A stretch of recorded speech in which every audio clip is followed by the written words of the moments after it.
আমি কি কথা বলবো? কোনো কথা হবে না, বসুন আপনারা। দিদি যখন বলেছেন কোনো কথা হবে না, প্লিজ।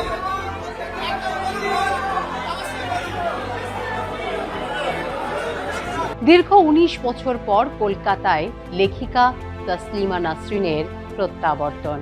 ২০০৭ সালে কলকাতা ছাড়তে হয়েছিল প্রিয় লেখিকা তসলিমাকে। লেখিকা দীর্ঘ নির্বাসনের জন্য অপরাধী বলে মনে করেছিলেন নিজেকে কবি জয় গোস্বামী। সে কথা প্রকাশ্যে বলেও ছিলেন বাংলার এই স্বনামধন্য কবি।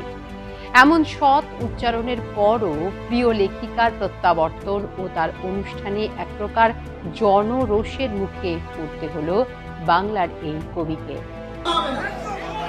কোনো কথা হবে না, বসুন আপনারা। দিদি যখন বলেছেন কোনো কথা হবে না, প্লিজ।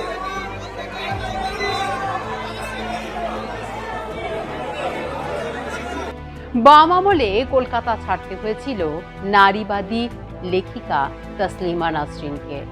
তারপর ২০১১ সালে তৃণমূল ক্ষমতায় আসে, কিন্তু তৎকালীন তৃণমূল সরকারের আমলে কলকাতায় ফেরার অনুমতি মেলেনি পাঠকের প্রিয় লেখিকা তসলিমা নাসরিনের। আবারও ২০২৬ সালে রাজ্যে রাজনৈতিক পালাবদল হয়েছে। রাজ্যে সরকার গঠন করেছে বিজেপি। আর নতুন এই সরকারের আমলে কলকাতায় প্রত্যাবর্তন ঘটেছে পাঠকের প্রিয় লেখিকা তসলিমা নাসরিনের। তসলিমা তার প্রত্যাবর্তনকে ঘিরে শনিবার রবীন্দ্র সদনে তসলিমা নাসরিনের কবিতা পাঠের বিশেষ অনুষ্ঠানের আয়োজন করা হয়েছিল। এই অনুষ্ঠানে অন্যান্য বিশিষ্ট অতিথিদের পাশাপাশি উপস্থিত ছিলেন কবি জয় গোস্বামী।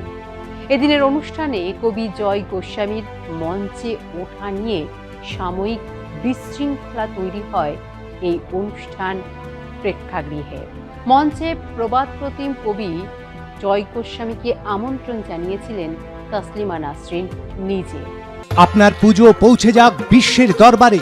প্রতি বছরের মতো এবারও আর+ নিউজ নিয়ে এলো শারদাঞ্জলির সেরা সম্মান ২০২৬। অংশ নিতে সকাল ১০টা থেকে সন্ধে ৬টার মধ্যে সরাসরি যোগাযোগ করুন আমাদের অফিসে অথবা কল করুন 9836323248 এই নম্বরে। শারদাঞ্জলি শুধুমাত্র আর+ নিউজে। আমি দেখতে পাচ্ছি কবি জয় গোস্বামী এখানে আছেন। আপনি যদি একটু মঞ্চে আসুন, কিছু বলুন।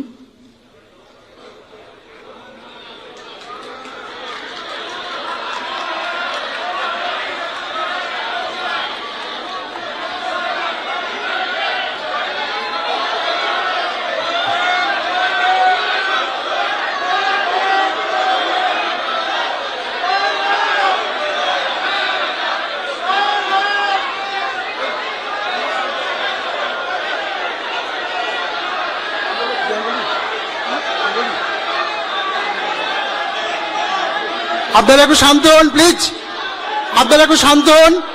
দেখুন, আরে আমরা তো জারের শাসনে নেই। এই যে বললাম ভরসাহীন হয়েছে, আমরা তো জারের শাসনে নেই। বিরুদ্ধ মত আমাদের শুনতে হবে। আর দিদি যেখানে বলেছেন, দাঁড়ান, দিদি যেখানে বলেছেন কোনো কথা হবে না, কোনো কথা হবে না। বসুন আপনারা। দিদি যখন বলেছেন কোনো কথা হবে না, প্লিজ।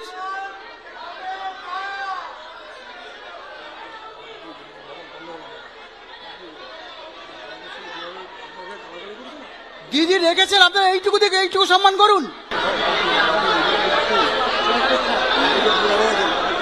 নিচে নিচে নিচে কোথায়?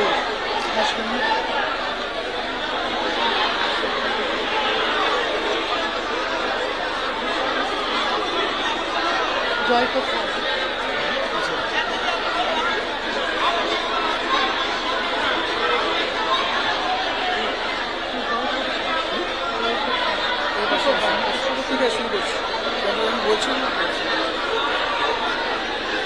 জয় গোস্বামীর নিজের আসন ছেড়ে উঠে যেতেই দর্শকরা হইচই শুরু করেন।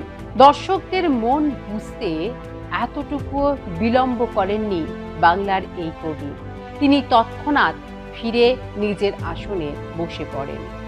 এ নিয়ে সাময়িকভাবে ব্যাহত হয় এদিনের অনুষ্ঠান। বক্তব্য থামিয়ে মাইক্রোফোনের সামনে থমকে দাঁড়িয়ে পড়েন তসলিমা নাসরিন। বেশ কিছুক্ষণ চেঁচামেচিতে সরগরম হয়ে পড়ে প্রেক্ষাগৃহ। উদ্যোক্তারাও বারবার ঘোষণা করেন সকলকে শান্ত হওয়ার জন্য, কিন্তু পরিস্থিতি বেশ কিছুক্ষণ বদলায়নি। শেষে লেখিকা নিজে দর্শকদের উদ্দেশ্যে যা বলেন, আমি কি কথা বলবো? তাহলে আপনারা একটু শান্ত হন, কথা বলবেন না। আমি কি কথা বলবো? তাহলে আপনারা একটু শান্ত হন, কথা বলবেন না। কি রে, তোর বেশ র্যাশ হয়েছে দেখছি। হ্যাঁ রে, কি করবো বলতো, র্যাশগুলো কিছুতেই কমছে না। অনেক কিছু ইউজ করলাম তবুও কমছে না। তুই এম্বার গৌরীদেবী হসপিটালসে দেখাতে পারিস, ওখানে ভালো এক্সপিরিয়েন্স ডার্মাটোলজিস্ট আছে। গৌরী দেবী হসপিটাল, রাজবাঁধ, দুর্গাপুর। যোগাযোগ 8001003333, 8001113333। প্রিয় লেখিকার এই বার্তা আর উপেক্ষা করতে পারেননি দর্শক আসনে বসে থাকা পাঠকেরা। সকলে শান্তভাবে বসে তসলিমা নাসরিনের বক্তৃতা শুনতে লাগেন। পরিস্থিতি শান্ত রাখতে হয়তো বক্তৃতার মাঝে জয় গোস্বামীর এখানো অপমান নিয়ে কিছু না বললেও পরে সংবাদ মাধ্যমের কাছে মুখ খুলেছেন দ্বিখণ্ডিতর স্রষ্টা। তিনি জানান, ভালোবেসে শ্রদ্ধেয় কবিকে মঞ্চে ডেকেছিলেন, এমনটা হবে তিনি আশা করেননি। যে বাক স্বাধীনতায় বিশ্বাস করেন তসলিমা নিজে, এক্ষেত্রে সেই স্বাধীনতার পরিবেশ থাকলে ভালো লাগতো বলে জানান প্রিয় এই লেখিকা।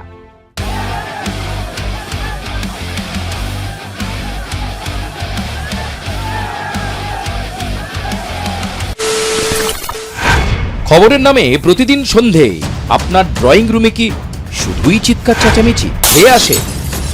বিতর্কের নামে চলে গালাগালি আর কাদা ছোড়াছুড়ি। এবার সময় পরিবর্তনের,